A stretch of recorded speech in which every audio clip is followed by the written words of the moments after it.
Hey everybody, Shrike here. Today, I want to look at Sia and her kit. Try to understand her a bit. She's the limited banner character. Everyone's pulling for her. She's very good, but let's see why. Before I go any further, if this is your first time here, welcome to the channel. I'm Shrike. I cover gacha games. The extent to which I cover them will largely depend on whether I think it's worth my time or not. So if you like gacha games, or this game in particular, hit the subscribe button so you don't miss out on any of my videos. Okay.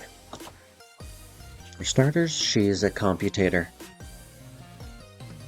I'm just going to call that wind. I'm going to call them wind, water, and fire, light and dark, because I'm never going to remember the actual names. And her specialty is assassinating. She's an attacker, engages in action in the front row. But what's unique about her is she can target the back row of the enemy, which is very useful, and she targets rangers specifically. So she's a very tactical unit. Let's take a look. Let's go from the top. Her ultimate skill, the Awake version, Sincere Grand Lance. Probably the one you want to keep on her, because it is honestly better than her Blossom skill, and I'll show you why. This deals 580% damage to an enemy. It's just a single target. It's pretty expensive on the EP side, but that's fine because of this next part. Oh, but this skill does not land as a critical hit, which is unfortunate, but I don't think she needs it. This is what I'm talking about. Charges 800 EP upon defeating an enemy. Triggered up to 5 times. So, if she kills a trash mob with this, she can gain 800 back. She's practically at 1,000 to use it again. She can cycle ults very easily. Another very important thing about this ultimate is that it grants her 5 stacks of an Arche buff. And this is what the rest of her kit builds off of, her buffs. It gives her more buffs depending on how many she has, and so you really want to keep some on her. You don't want to waste these ults if she's already full, unless you just want to take out the enemy, but it's really going to be beneficial to you to keep her stacks of Arche up, because in addition to increasing damage res for each stack, which is what the buffs are, they also do other things. First, though, I'm going to read her Blossom. Deals 250% damage, so less than half of that, of the Awake version, to enemies within the area of effect. It is a cone, so, that's why it deals less damage, but still the other one's better. Deals 95% damage to enemies within the area of effect every second, for 8 seconds. This is a DOT effect. So it doesn't say, like, shock or frost or bleed or anything like that, so I'm not sure what type of DOT. Probably just basic DOT. Or maybe it doesn't even count as DOT, because they usually say dot if it's a damage over time. And it consumes 20% of her current HP, but it heals it back for every hit inflicted for 8 seconds. So it's a double-edged sword. But still, this one, with the 800 EP rebate and granting 5 stacks of Arche, however you want to pronounce it, there's no other way in her kit to get stacks of Arche. So this is crucial for her. And let's see what goes up. Just the damage goes up with these.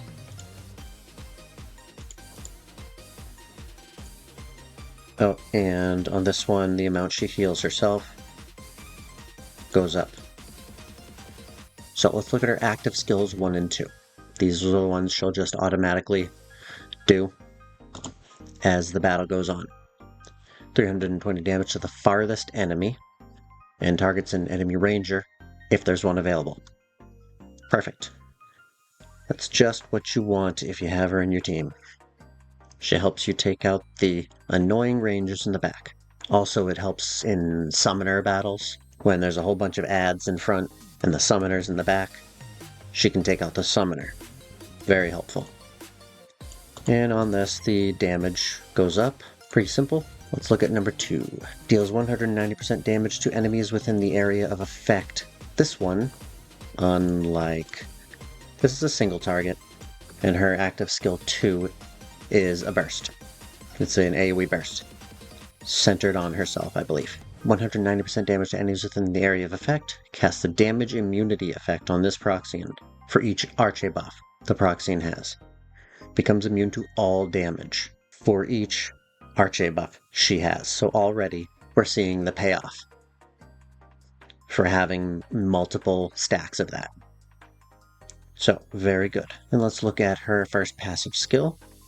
At the start of the battle, grants 5 stacks of Arche. And this, if you don't take her Awake ultimate, is the only way she gets these. There's no other way. Then at the start of the battle, she gets 5 of them. If you waste them, and you have her Blossom skill active, there's no way to get any back. And that matters because as you use skills, any skill, it uses up a stack. And you can only hold 5 at a time, so it's important to get them back. And so yeah, that's just her passive. At the start of the battle, she gets the 5 stacks. Very important. Now let's look at her EX skill from her Lofty Eclair plugin. If you don't have her plugin, this one won't be active, but they're pretty easy to get, so you should. It increases ignore defense by 10% for each Arche stack this Proxian has. It increases. I mean, it's already on here in some form, right?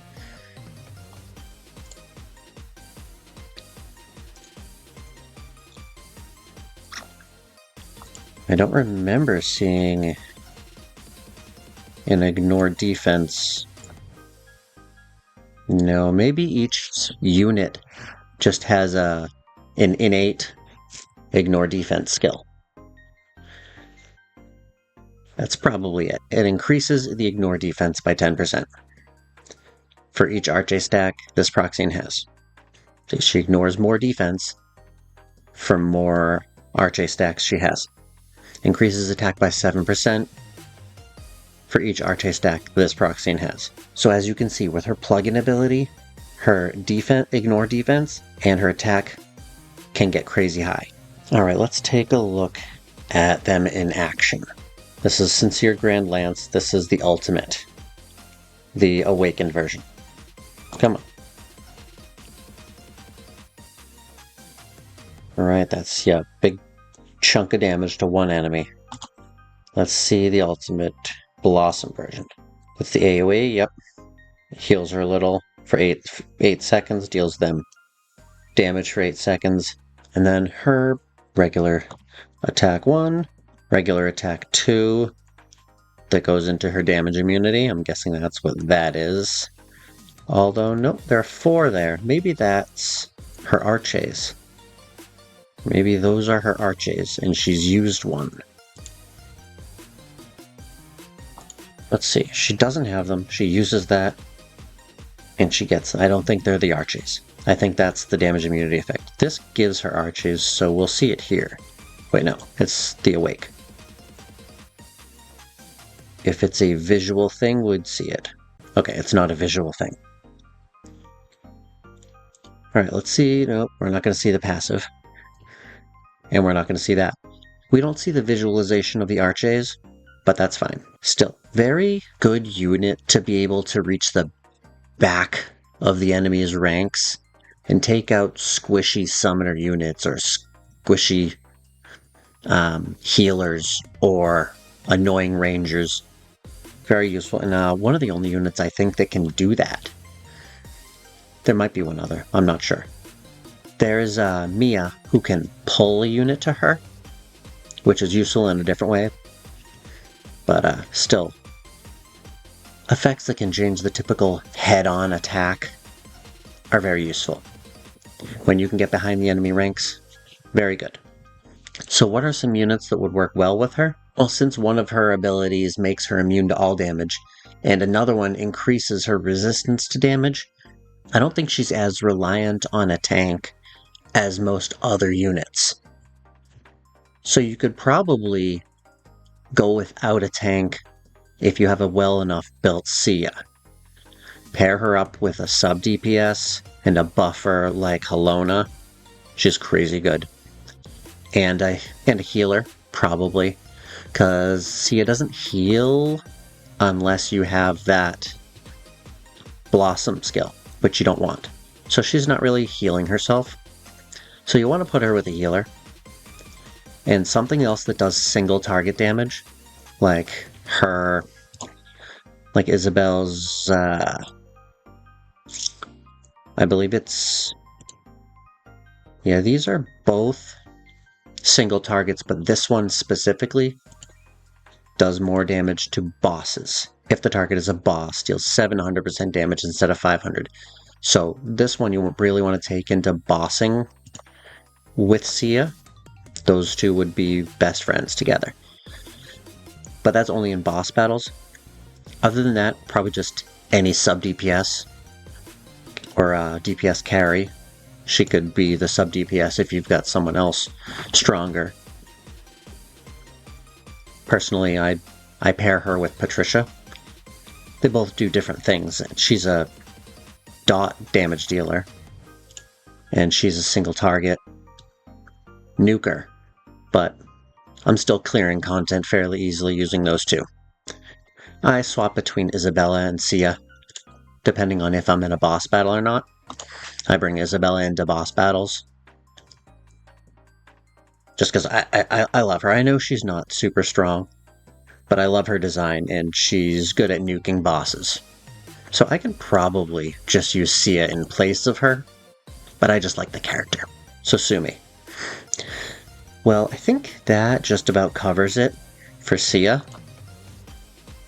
Definitely worth pulling while this banner is up. But remember, when the banner's gone, all these characters are being added to the standard pool.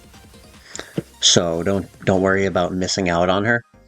You'll still get copies of her as you're pulling on the standard banner. So don't worry about that. Okay, yeah, well, I'm gonna fly. See you in the next one.